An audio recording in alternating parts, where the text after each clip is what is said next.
Greetings everyone, I'm Mar. Once again, this is my opinion. You can tell from the title up there. I'm continuing my review series of the films that Disney released from the late 80s to the late 90s, known as the Disney Renaissance.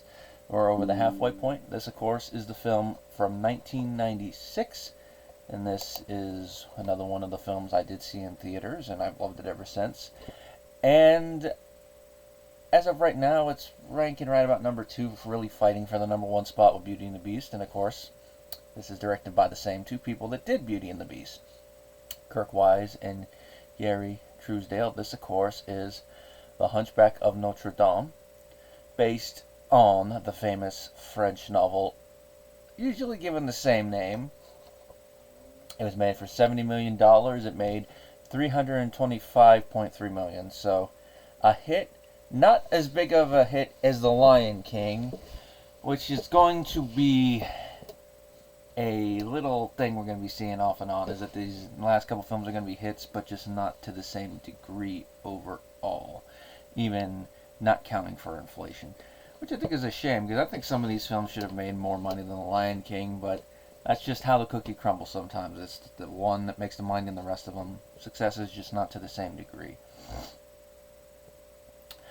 Now, the screenplay, it's written by a big team again. This time we got Tab Murphy, who also came up with a story. He did Last of the Dogman. He also worked on Tarzan. He did the unproduced screenplay for Godzilla 2. And he also worked on Superman, Batman, Apocalypse. Kind of a small world sometimes, isn't it? Irene Mecci. She also did Lion King. She worked on Hercules and Chicken Little. Bob Zudiker, who did Pocahontas, Anastasia, and Tarzan. Then we got Nani White, who did Tarzan, Anastasia, and also worked on the film version of Newsies. Jonathan Roberts, who did Once Bitten, James and the Giant Peach, and did some additional material for Monsters, Inc. So he probably was a script doctor on that one. And of course we got Menken and Schwartz doing the music again. And listening to the music, you can definitely tell Menken's involved, because there seem to be some similarities in the note structure to Beauty and the Beast, which, given the thematic resonance, I can see why. It's not saying that the music is the same, it's just the structure of the melodies is very similar, which I guess also kind of makes sense since both take place in France, so it's that little French motif. Now, production for this film started all the way back in 1993. We had development executive David Stanton. He was inspired to adopt Hugo's novel after reading the comic adaptation of it. And he presented this to Katzenberg, like a lot of the stuff around here was. And of course, Wise and Truesdale were working on a concept called Song of the Sea, unproduced apparently. Katzenberg gave him a call and told him, drop everything, you're working on Hunchback now. That's kind of a vague call, but anyway, at this time when Katzenberg called you and told you you were working on something, you were working on something.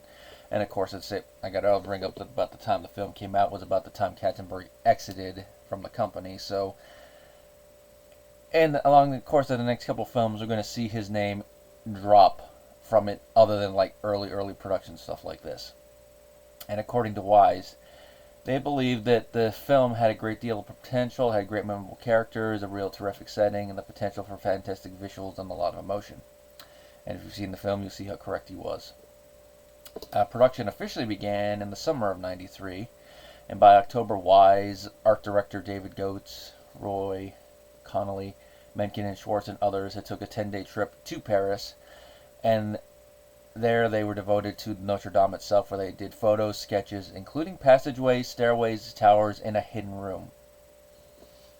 And the team found books documenting restricting areas, including Hugo's own watercolor paintings. And Goetz even said it turned out that his paintings were very similar in tone to what we were coming with for our early visual development work. I'm going to borrow from someone, borrow from the best. And we were a little tentative because it seemed like an un-Disney thing. Then we went to Paris and saw the Hugo paintings and the work of other illustrators of the time. We felt they were very similar. We thought, heck, let's go with it. And just the visual style of the film, especially around Notre Dame Cathedral, you can really see that they did their homework with it. I mean, it's animated obviously, but it's just the details, the scope.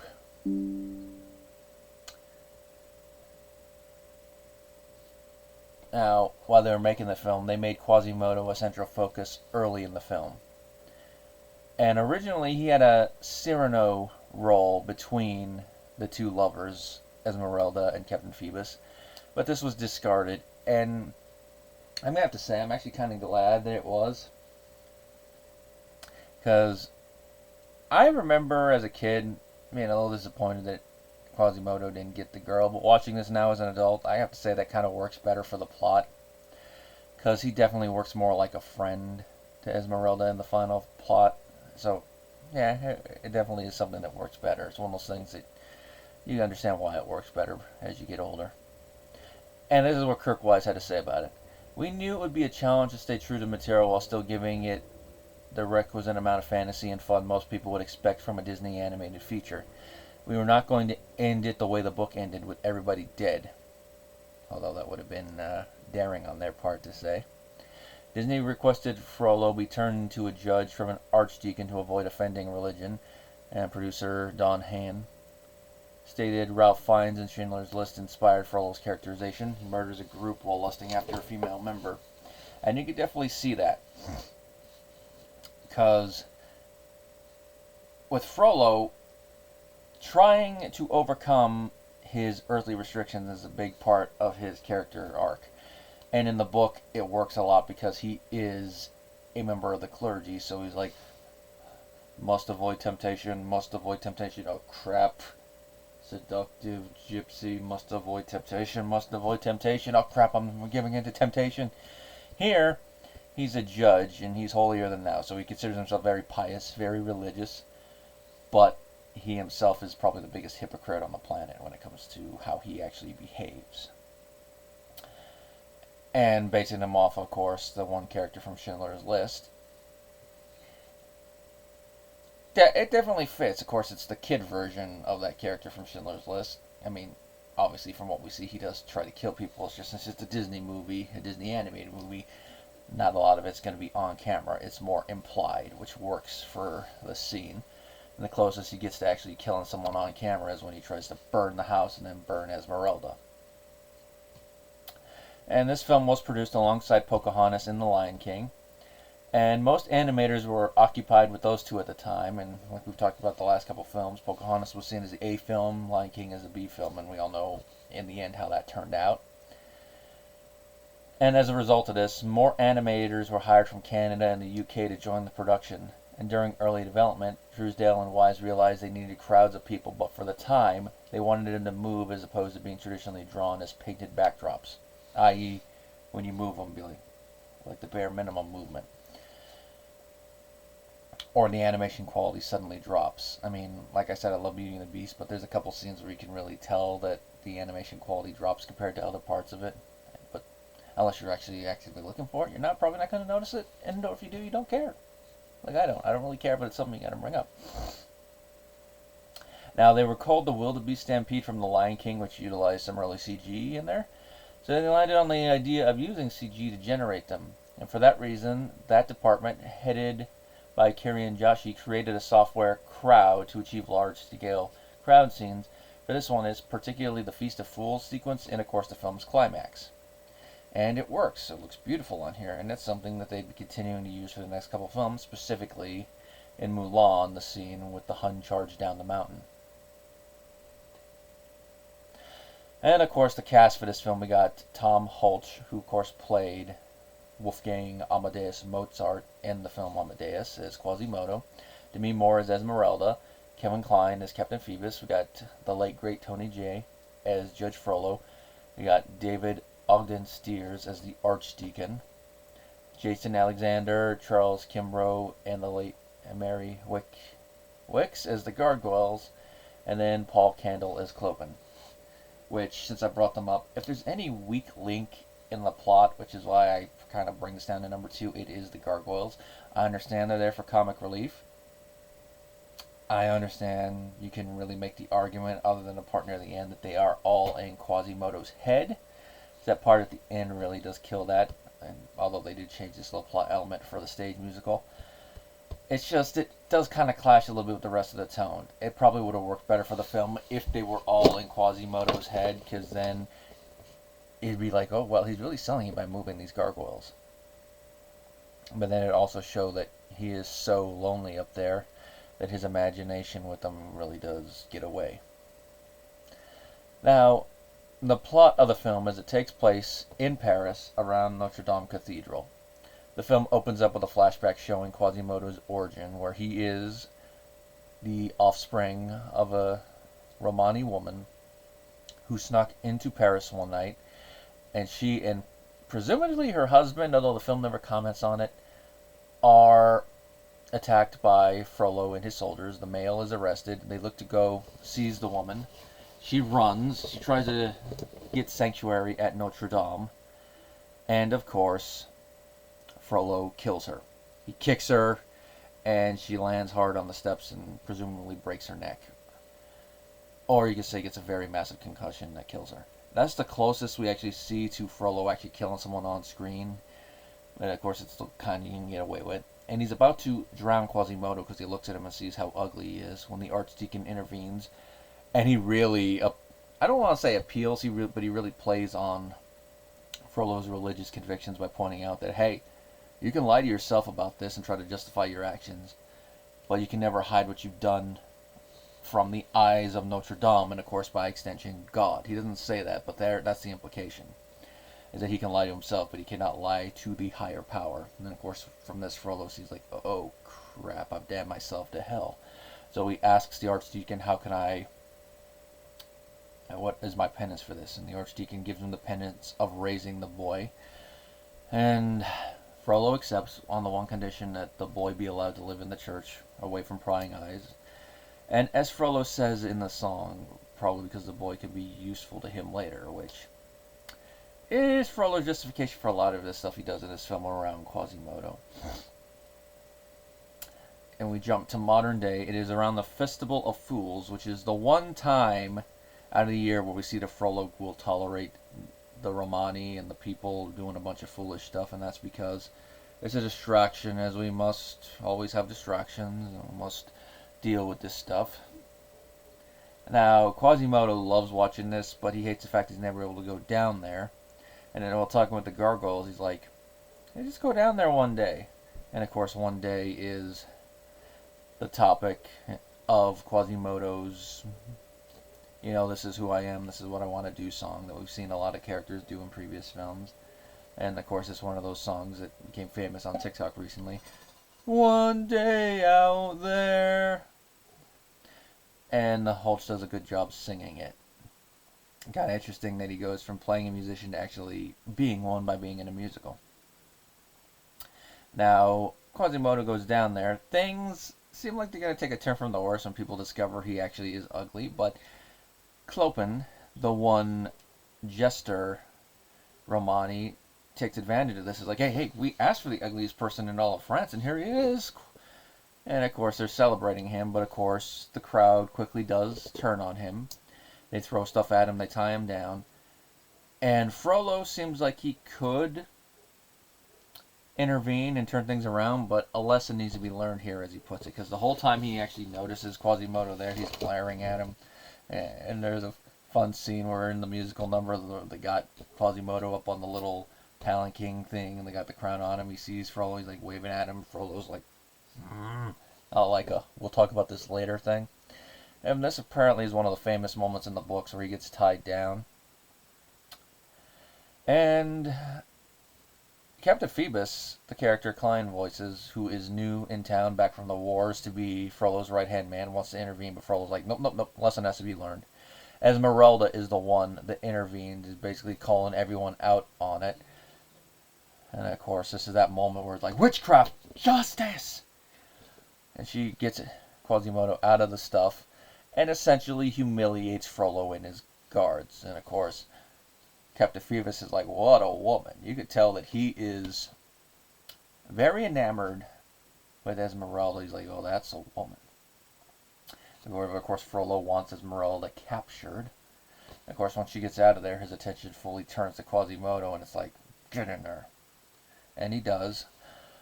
Now, Esmeralda is in the church, and she claims sanctuary. So technically speaking, the soldiers cannot drag her butt out of there. I mean, Frollo does suggest it, but of course the Archdeacon steps in, and he's like, oh crap, I can't do it now.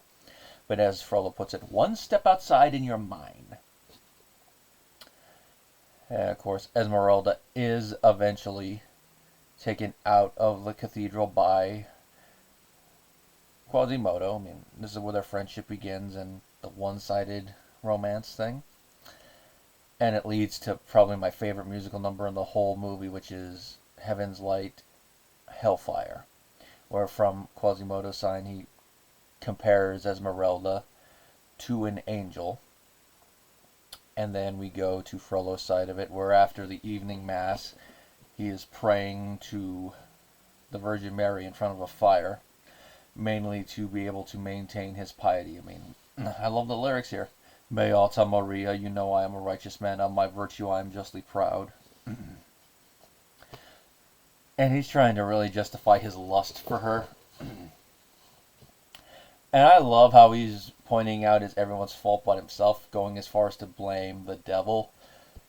So it's like he's trying to say that the devil's whispering in his ear, being like, hey, Frollo, it's me, the devil. I implore you to commit sin, steal candy from babies, burn the Romani. It's like, it's your own dumbass fault, Frollo. It's not blaming everybody else for your failures. But it does make some good lyrics. If in God's plan he made the devil so much stronger than a man, that is a powerful lyric. And it also sets out his plan for the rest of the film, is that Esmeralda will either choose him or her pyre. Be mine or you will burn, the lyric says. And of course, with that, he is searching through the whole town to find her, locking up every Romani he finds. And then that leads to the whole burning thing, which outs Captain Phoebus. And of course, in the end, Esmeralda is almost burned, but she is saved by Quasimodo, which of course leads to that famous moment, Sanctuary! Now, Quasimodo does actively defy Frollo in the end, because they're all talking, and there's that one moment where Frollo almost does kill Quasimodo, but he catches the knife, and Quasimodo really shows out how much physically stronger he is than Frollo.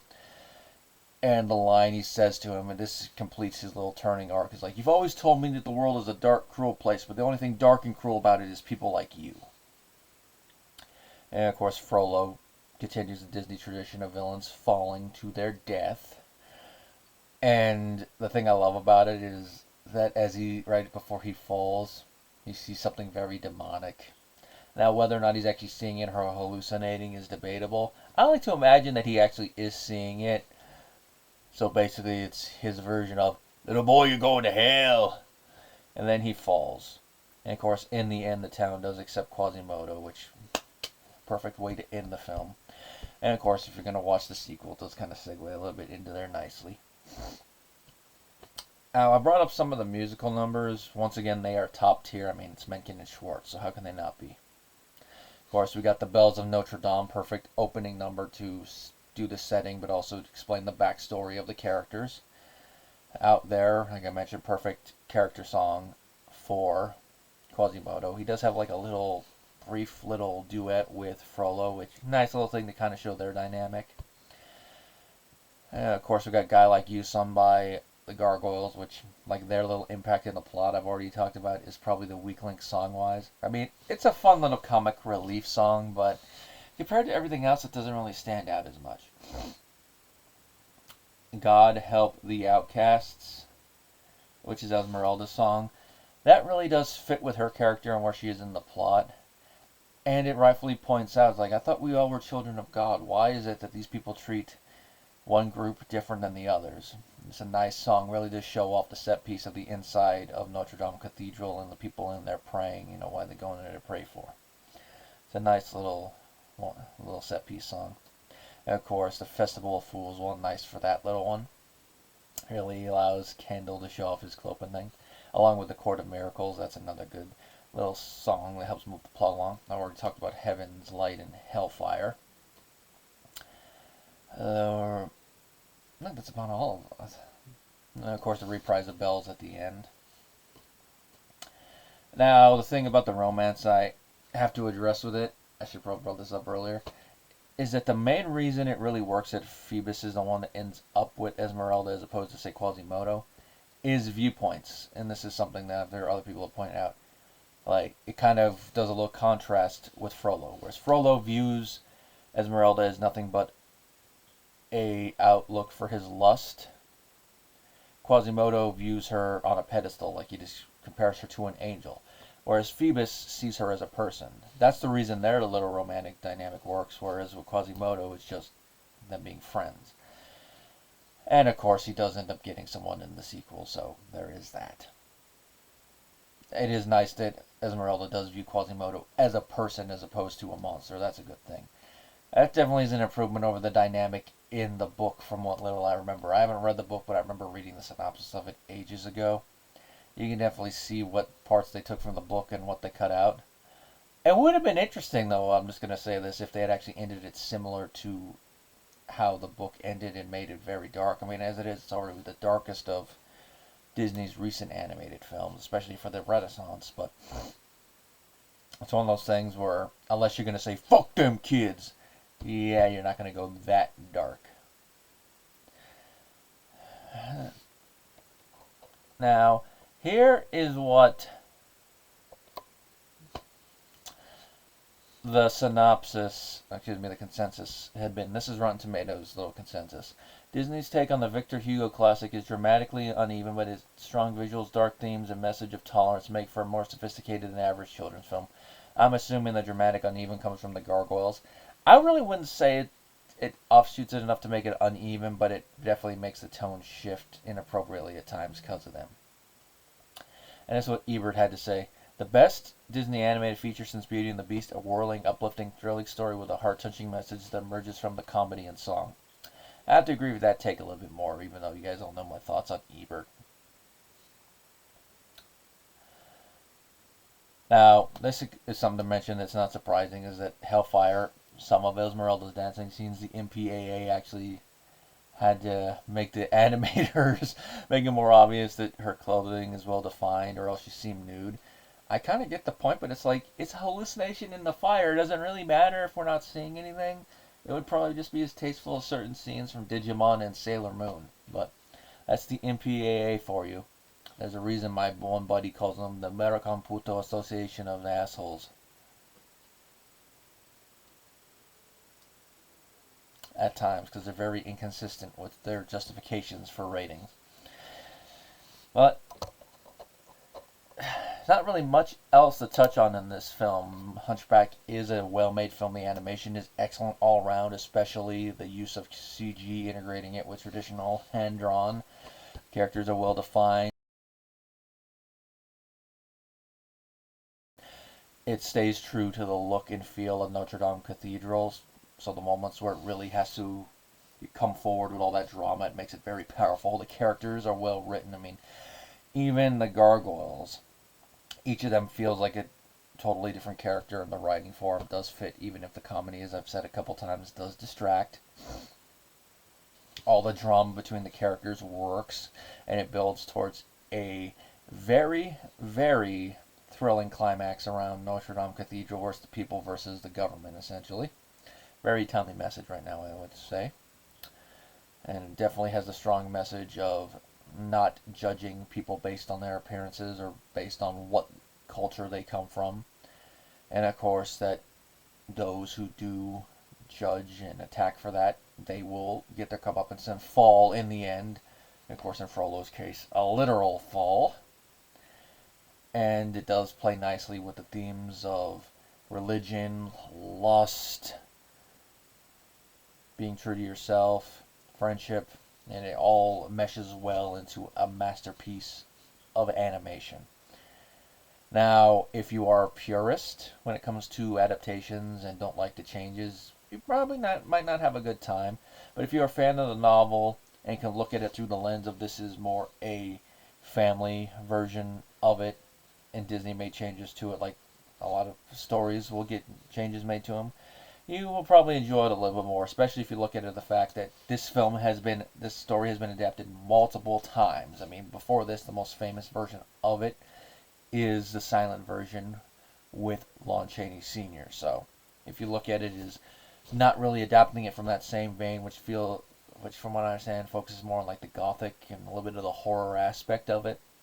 I mean, there's a reason later that a Hunchback essentially became a stock horror character. If you look at it that way, you're going to have a little bit more of a better time. If not, I mean, agree to disagree, but that is Hunchback of Notre Dame. Next time, we're going to delve on a film where we're going to go back in time even further to an age of gods and monsters.